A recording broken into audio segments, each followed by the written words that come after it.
تو یہاں ایک بہت اہم پیغام ہے۔ موسیٰ علیہ السلام نے گھر والوں کو کہا تم ٹھہرو، میں نے آگ دیکھی ہے، آگ لینے جا رہا ہوں، پھر واپس آتا ہوں۔ قرآن کے ہر لفظ میں ایک سمندر ہے دروس حیات کا، عملی پیغامات کا۔ قرآن پتہ نہیں کیا چیز ہے، یہ ایک لفظ بولتا ہے سمندر اکٹھا کر دیتا ہے۔ یہاں اسی آیت میں ہی بہت کچھ ہے۔ ایک تو موسیٰ علیہ السلام نے گھر والوں کو کہا تم ٹھہرو، میں نے آگ دیکھی ہے، آگ لینے جا رہا ہوں، آگ لے کر واپس آ رہا ہوں۔ یہاں مفسرین نے لکھا ہے، بہت ہی بہتر بات ہے کہ آدمی جب گھر سے کہیں جانے لگے تو گھر والوں کو، بیوی کو بتا کر جائے کہ میں فلاں جگہ جا رہا ہوں اور فلاں وقت تک آ جاؤں گا۔ یہ نامناسب ہے کہ گھر سے باہر چلا گیا، بیوی کو پتہ ہے کوئی نہیں کہاں گیا اور کب آئے گا۔ آدمی اس سے میاں بیوی کی محبت بڑھتی ہے۔ آپ بیوی کو بتا کر جائیں کہ میں آج میاں چنوں جا رہا ہوں، میرا کام ہے، میں دوپہر تک آ جاؤں گا۔ ہمارے دوست کی شادی ہے لاہور میں، وہاں جا رہا ہوں، 2 دن تک آ جاؤں گا۔ کچھ بھی نہیں بتاتے، بس میں آ جاؤں گا۔ اس بیچاری کو نہیں پتہ کب آئے گا۔ باہر کوئی مہمان آئے ہوئے ہیں، آپ اگر کوئی گھنٹہ 2 گھنٹے وہاں گزارنے جا رہے ہیں، بتا دیں میرے مہمان آئے ہوئے، مجھے کچھ دیر لگ جائے گی۔ اس سے محبت بڑھتی ہے۔ تو یہاں موسیٰ علیہ السلام نے ان کو یہ کہہ سکتے تھے تم ٹھہرو، اچھا میں آتا ہوں، یہ بھی نہیں کہا تم ٹھہرو، میں نے آگ دیکھی ہے، آگ لینے جا رہا ہوں، آگ کا شعلہ لے کر تمہارے پاس آؤں گا۔ گھر والی کو پورا بتایا۔ دوسرا، یہاں انہوں نے گھر والوں کو جب سردی محسوس کی تو یہ نہیں کہا خود تو آگ لینے چلے گئے، گھر والی کی خیر ہے۔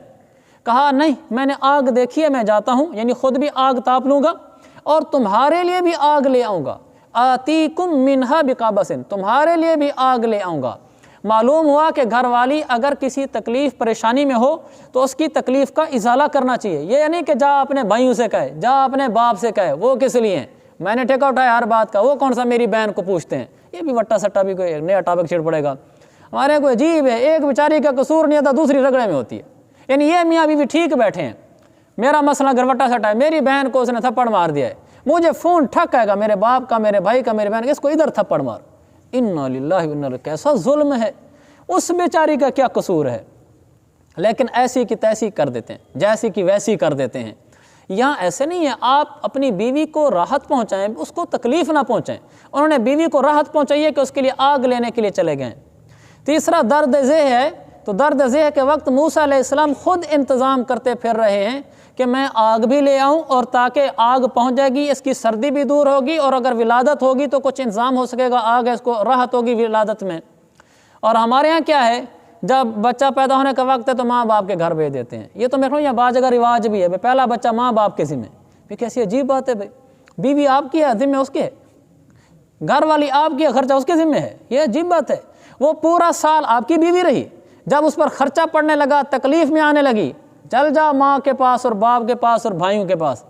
بھئی اگر رواج بھی ہے تو توڑ دو، ان کو کہو نہیں میری بیوی ہے، میرا بچہ ہے۔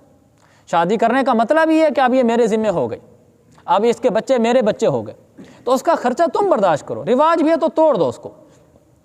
اب باپ بیچارہ شادی کے پہ قرضہ اٹھا کھڑا ہوتا ہے بیٹی کے لیے، ادھر سال بعد ولادت کے انتظار میں اور خرچے اکٹھے کر رہا ہوتا ہے کہ بچہ پیدا ہونا ہوگا تو اب اس کے خرچے بھی تو کرنے ہیں۔ پھر اور بھی پتہ نہیں کیا ایران توران کے درمیان میں فضولیات لگائی ہوتے ہیں۔ جب یہ وہاں جائے گا ماشاءاللہ اپنے سسر کے پاس، کھانا اس کا اچھا ہونا چاہیے، اس کو کوئی ہدیہ تحفہ بھی ملنا چاہیے۔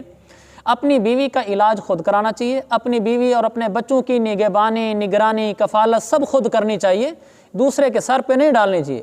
ہاں اگر اس کا کوئی باپ بھائی اپنی اصرار ضد خوشی کے ساتھ کہتا ہے کہ نہیں ہم نہیں کرنا ہے تو کوئی حرج کی بات بھی نہیں، لیکن اس کے سر پہ ڈال دینا یہ مناسب نہیں ہے۔ تو اپنے گھر والوں کی درد ذہ کے وقت میں تکلیف کا خیال رکھنا بہت ضروری ہے۔ اور بعض لوگ جوش میں آ جاتے ہیں کہ بیوی تکلیف میں ہے اور وہ کہتی ہے کہ نہیں میں نے فلاں دینی کام پہ جانا ہے اور مجھے فلاں کام ہے اور فلاں کام ہے، تو خود اپنا بھائیوں کو بلا لے۔ بہت بری بات ہے بھائی، اس کی ولادت کا وقت ہے، سارے کام چھوڑ دیں۔ کاروبار ہے تو اس کو ذرا ٹائم محدود کریں، بیوی کو وقت دیں۔ کسی دینی کام پہ جانا ہے اس کو مؤخر کریں، کہ میری بیوی کا بچہ پیدا ہو جائے گا، میری بیوی سنبھل جائے گی، اٹھ کے چلنا شروع ہو جائے گی، میں پھر کر لوں گا یہ کام۔ ایسے نہیں کرنا چاہیے کہ بیوی کو آدمی چھوڑ دے اور بے یار و مددگار بھائیوں کے اور باپ کے سرانے چھوڑ کے چلا جائے۔ تو یہ آیت ہمیں بتاتی ہے کہ جب درد ذہ کا وقت ہو تو بیوی کو راحت پہنچانے کا پورا انتظام کرنا چاہیے۔